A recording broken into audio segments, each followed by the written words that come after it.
Le Seigneur soit avec vous.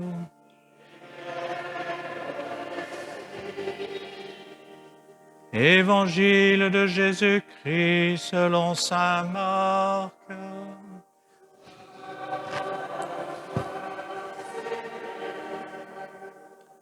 En ce temps-là, après leur première mission, les apôtres se réunirent auprès de Jésus et lui annoncèrent tout ce qu'il avait fait et enseigné. Il leur dit : « Venez à l'écart dans un endroit désert et reposez-vous un peu. » De fait, ceux qui arrivaient et ceux qui partaient étaient nombreux et l'on n'avait même pas le temps de manger. Alors ils partirent en barque pour un endroit désert à l'écart. Les gens les virent s'éloigner et beaucoup comprirent leur intention. Alors, à pied de toutes les villes, ils coururent là-bas et arrivèrent avant eux. En débarquant, Jésus vit une grande foule.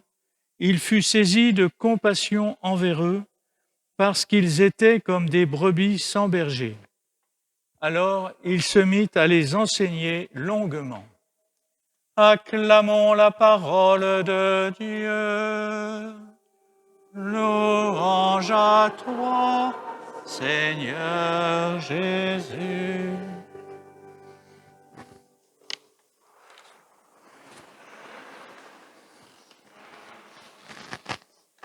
Dans cet évangile, nous sommes frappés par la bonté de Jésus. Voilà que Jésus se présente comme le bon pasteur et enfin, toutes ces foules qui l'attendaient trouvent réconfort dans sa parole, dans ses gestes. Il est celui qui vient consoler, réconforter, guérir, celui qui vient guider, celui qui vient renouveler toutes choses. Il est bien loin de ces pasteurs dont se plaignait le prophète Jérémie, ces pasteurs qui abandonnent le troupeau, ces pasteurs qui les laissent être dispersés. Il est celui qui les ramène dans leur enclos, qui permet qu'elles se multiplient et qui donne des pasteurs qui les conduiront, des pasteurs selon son cœur. Alors, ça me rappelle ce petit passage extraordinaire dans le petit journal de Sainte Faustine, où Jésus apparaît à Sainte Faustine et lui dit : « Je te donnerai comme père spirituel un prêtre selon mon cœur. » Et elle voit alors un prêtre polonais, aumônier de l'armée, le bienheureux père Sopioszko. Elle le voit 2 fois en songe. Et puis, quand elle arrive à Vilnius, elle le trouve. Alors, tout de suite, elle vient vers lui, il est un peu étonné, et elle lui dit : « Vous êtes le prêtre que Jésus a choisi pour moi, un prêtre selon le cœur de Dieu. » Et Jésus va dire parfois à certains prêtres qu'ils sont selon son cœur. Alors, j'ai envie de dire, c'est le rêve de tout prêtre, d'être selon le cœur de Dieu. Tellement merveilleux d'être choisi par Dieu comme prêtre. Alors bien sûr, aujourd'hui, dimanche du bon pasteur, mais il faut prier pour les vocations. Il faut qu'il y ait des garçons courageux qui se lèvent et qui fassent confiance au Seigneur et qui acceptent de répondre à son appel pour être prêtre pour son Église. Dans mon enfance tumultueuse, je n'insisterai pas. Le Seigneur m'a appelé plusieurs fois, puis j'hésitais, je n'étais pas encore prêt. Je disais, mais enfin, Seigneur, quand même, tu vois, tu me demandes ça, mais il y a tellement d'autres choses intéressantes à faire dans la vie, dans le monde. Alors bon, jusqu'au jour où, un peu moins bête qu'avant, je me suis dit, mais non, si Jésus te demande, c'est parce que c'est le meilleur pour toi. C'est ton chemin de bonheur et ce sera aussi bien pour son Église, j'espère. Alors, j'ai dit oui et je souhaite que beaucoup disent oui, nous avons besoin de prêtres, nous avons besoin de prêtres. Nous avons besoin de vocation, nous avons besoin aussi de saints laïcs. C'est pour ça que vous êtes là, c'est pour devenir saints, j'espère. Et ce qui nous est aussi rappelé dans ces merveilleuses lectures, c'est ce que fait Jésus pour nous. Et vous aurez la joie de méditer cette semaine, sans doute, le psaume 22.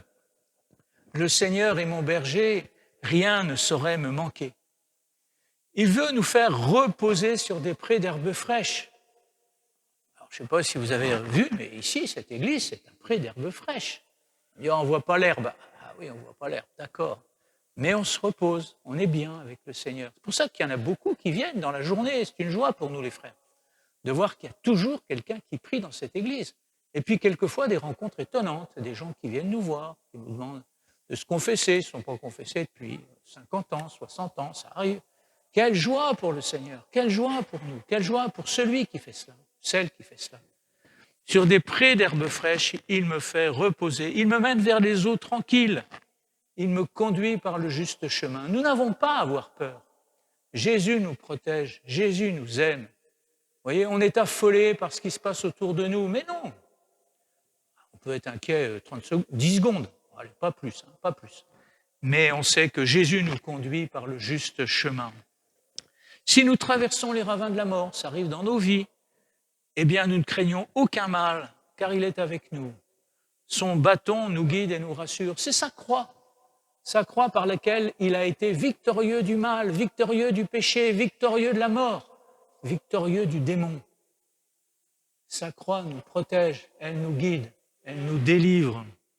Tu prépares la table pour moi devant mes ennemis, tu répands le parfum sur ma tête. La table préparée devant nos ennemis, c'est la table de l'Eucharistie où nous prenons son corps et son sang, qui nous transfigure, qui nous configure à lui. Il répand le parfum sur nos têtes, comme Marie-Madeleine a répandu le parfum sur les pieds de Jésus. Jésus répand le parfum sur nos têtes. C'est notre consécration, c'est notre sacrement de confirmation, c'est notre baptême. Nous avons été oints par l'huile sainte. Tu répands le parfum sur ma tête. Grâce et bonheur m'accompagnent tous les jours de ma vie. Dans l'Évangile, on voit Jésus inviter ses apôtres. C'est la première fois qu'il les appelle apôtres. Il les a envoyés, ils reviennent de mission. Il réunit ses apôtres et il les invite à venir à l'écart dans un endroit désert pour se reposer un peu. Ça m'a toujours beaucoup amusé. Je me dis, les pauvres, ils étaient épuisés. Et voilà que Jésus les invite à se reposer. C'est bien légitime. Mais en fait, ils vont retrouver une foule compacte qui les attend. Et il va falloir qu'ils s'en occupent. On dirait drôle de repos, drôle de repos. Ça nous arrive quelquefois, les prêtres, on dit, bon, Seigneur, tu me demandes beaucoup aujourd'hui, mais bon, si c'est ta volonté, je la fais. Et en fait, le repos que Jésus nous invite à prendre, ce n'est pas tellement d'être dans un lit à ne rien faire. Ça, ce n'est pas du vrai repos, ça. C'est de faire sa volonté. C'est de reposer dans son cœur. Voilà le vrai repos, le cœur de Jésus. Et je ne sais pas combien de fois par jour vous venez vous reposer dans le cœur de Jésus, mais il faut le faire très souvent, tout le temps. On est bien dans son cœur, on n'a rien à craindre. Il a pitié de la foule. Il a des entrailles de miséricorde, vous voyez. La compassion, c'est souffrir avec les autres, c'est avoir des entrailles de miséricorde, comme la mère qui voit son enfant en danger et qui est émue jusque dans ses entrailles. Jésus est ému jusque dans ses entrailles et il vient vers nous comme le bon pasteur pour vivre une intimité d'amour avec nous. Vous voyez, autrefois, pas si longtemps, moi j'ai été élevé comme ça n'a pas donné des bons fruits au départ, après un peu meilleur. C'était un peu le Dieu de justice, il fallait faire attention, on était punis, et puis on allait aller en enfer, et puis, bon, on peut aller en enfer si on fait des choses atroces et si on ne demande pas pardon, ça c'est vrai, malheureusement c'est vrai. Mais Jésus est ce roi d'amour qui veut vivre une intimité d'amour avec nous. Il est notre ami, il est notre Dieu, il est l'époux de notre âme. Et pour cela, eh bien, il faut prier. Alors je voudrais dire un mot sur la prière, parce que quand même, il y a des choses un peu à reprendre quelquefois. Voilà. Alors, la prière, vous avez différentes sortes de prières. Bon, la première prière, celle qu'on apprend, c'est la prière vocale. Notre Père, magnifique prière, toujours heureux de rencontrer ceux qui parlent araméen. Je me dis, mais c'est la langue de Jésus. Alors, quelquefois, je leur dis, dites-moi un Notre Père, ça va nous faire du bien. Hein, voilà. Et on va le dire ensemble, mais moi, je ne sais pas encore le dire en araméen. Et de dire le « Je vous salue Marie », très bien de dire le chapelet, très bien de dire le chapelet. Mais, vous savez, le chapelet, il faut le lire un peu lentement, hein, parce qu'il faut penser à ce qu'on dit, très important, pour que le chapelet soit dit avec le cœur. Donc, je sais qu'on va y arriver, hein, on va essayer de prier plus lentement. Le cœur à cœur avec Jésus, c'est lui parler comme un ami à son ami. C'est aussi l'écouter dans le silence. Il a beaucoup de choses à nous dire, Jésus. Alors, il ne parle pas avec la même voix que nous, il ne fait pas des discours, Jésus. Non, non, non, non. Il vient dans notre cœur, il nous susurre des choses, il nous suggère, il nous guide, il nous aime, il nous réchauffe. Il fait tout ce qui est bon pour nous. Et en même temps, on comprend qu'il est différent de nous. Ce n'est pas notre copain, Jésus. Non, non, non, non. C'est notre Dieu. Nous l'écoutons parce qu'il est notre Dieu et nous le respectons parce qu'il est notre Dieu. Mais surtout, et c'est le plus important dans la prière, et ça il faut le faire tous les jours, même plusieurs fois par jour, il faut nous donner à lui comme il se donne à nous, sans réserve. Vous voyez, une personne que j'accompagne, qui est très sainte, hein, magnifique, toujours en admiration, elle me dit, mais moi je prie, mais ma prière, c'est pas grand-chose, c'est rien du tout. À côté de Jésus, qu'est-ce que je peux faire? Et alors, je lui disais, mais non, regardez, écoutez ce que dit Sainte Catherine de Sienne. Déjà, elle se plaignait, elle disait à Jésus, mais non, ma prière, c'est nul et tout. Et Jésus lui dit, non, je regarde pas la beauté de tes paroles, je ne regarde pas ceci ou cela. Je regarde si tu te donnes totalement dans la prière.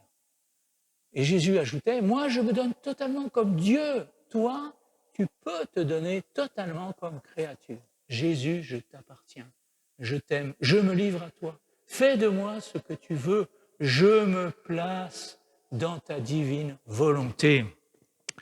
Se donner à lui sans réserve, en se rappelant qu'il est tout amour et que nous pouvons avoir confiance en lui. Alors si vous ne savez pas quoi dire, vous pouvez aussi dire la prière de Sainte Faustine. Jésus, j'ai confiance en toi. Jésus, j'ai confiance en toi. Il faut la dire à peu près 500 fois par jour quand même, hein. Autrement on oublie. On a confiance en lui parce qu'il est sage, il nous donne ce qui est bon pour nous. Même quand il s'agit d'épreuves, on dit « Oh ben quand même, Seigneur, là t'exagères, c'est trop dur. » Oui, c'est dur, mais on porte la croix avec lui, pour les âmes, pour les âmes. Vous voyez, on ne va pas arriver au ciel tout seul. Hein. Vous savez, autrefois on chantait « Je n'ai qu'une âme, il faut la sauver ». C'est un peu court, hein, c'est un peu court. Oui, j'ai une âme, bien sûr. Bien sûr qu'il faut que Jésus la sauve, pas moi qui vais la sauver, c'est Jésus. Mais il faut que cette âme, elle entre au paradis avec beaucoup d'autres âmes. Vous voyez, moi, quand je me promène dans les rues, à Bruxelles, à Jette, je vais le dimanche sur le marché, je me dis, mais Seigneur, prends toutes ces âmes avec toi, mets-les dans ton paradis, elles sont tellement plus heureuses. Vous voyez, on n'arrive pas seul au paradis, on arrive avec toutes les âmes pour lesquelles on a prié. C'est pour ça que Jésus permet qu'on vive un peu ce qu'il vit, et que quelquefois on ait des épreuves, alors on lui offre, on vit les épreuves, et on offre pour les âmes, pour qu'elles soient sauvées. Enfin, il faut se rappeler que Jésus veut notre bonheur ici-bas. On va me dire, oui, mais il y a des épreuves. Ah oui, il y a des épreuves, bien sûr. Mais si je les vis avec Jésus, je trouve la paix. Je trouve la paix. Et je peux porter, parce que c'est lui qui porte avec moi. Jésus veut notre bonheur ici-bas. Et aussi, bien sûr, dans le ciel. Ça, on l'attend tous avec joie. Parce que notre vie, elle est faite pour l'amour.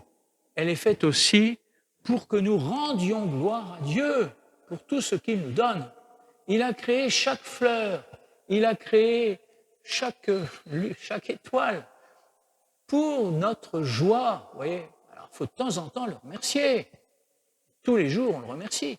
Et puis quand on offre la messe, c'est une action de grâce. Merci, Seigneur, d'avoir créé l'univers. Merci de nous avoir créés. Merci de nous avoir donné ceci. Merci de nous avoir donné cela. Nous te rendons gloire. Amen.